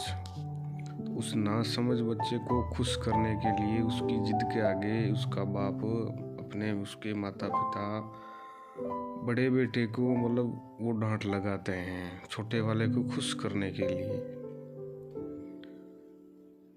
ताकि वो मतलब ज़्यादा उत्पात ना मचाए, वो भी खुश हो जाए। और बड़ा बेटा समझदार होता है, वो उनकी बातों का बुरा नहीं मानता। तो ठीक आज इसी तरह ही परमात्मा की जो वीडियो कॉलिंग वाली बात हो रही है, ये ठीक इसी प्रकार ये हमारी विवेक की पर निर्भर है। परमात्मा अंतर्यामी होता है, उनको पता है कि मैनेजमेंट वाले और उनके साथ लगे हुए भगत भाई ये जो आत्माएं हैं, ये ज्ञान को आधार नहीं बनाने वाली। और सच्चे बच्चे हैं जो साध संगत से जुड़े हुए हैं, वो समझदार हैं, वो मेरी बातों का किसी भी तरह वो अपने उस तरह से नहीं लेंगे जो एक नादान बच्चा लेता है। तो मैनेजमेंट वाले ये नादान हैं, तो इनको खुश करने के लिए परमात्मा हमें गुरुद्रोही कह रहे, हमें काल के दूत कह रहे हैं। जैसे पवन भाई के ऊपर विशेष कर ये बातें होती रहती है कि वो काल का दूत है। संजय तो है ही है, वो तो नाम दीक्षा लेने लग गए, गुरु बन गए, वो तो है ही है। लेकिन जो पवन भगत जी का बात आती है तो उनका वो काल का दूत है, फलाना दिखना है, तो उनके इसी बात का है कि हम समझदार हैं। उनको मैनेजमेंट वालों को खुश करने के लिए, ताकि ये बैठकर भक्ति कर ले, ये और अपने कर्म ना बिगाड़े। तो इसीलिए उनको ये कहा जाता है कि वो गुरुद्रोही है, उनको ठग है, आप यहाँ बैठकर भक्ति कर लो। क्योंकि परमात्मा एक मानव लीला भी करते हैं, तो उनके आधार से उनको इसी तरह बताया जाता है, तो परमात्मा भी इसी तरह ही बताते हैं। लेकिन आज हम बाहर हैं, हमें सब कुछ पता है, कौन क्या कर रहा है, कौन क्या नहीं कर रहा है, हमें सब कुछ पता है। जो निर्णय हमारे ऊपर है, सतलोक हमें जाना है, परमात्मा को नहीं। परमात्मा का एक पैर यहाँ, एक पैर दूसरा सतलोक में, वो दिन में 1000 बार आता है, 1000 बार जाता है। तो यहाँ हमें अपने बुद्धि विवेक से काम लेना होगा। जैसे बाप अपने छोटे बच्चे को खुश करने के लिए बड़े बेटे को डांट लगाते, यही सच्चेवक और मैनेजमेंट के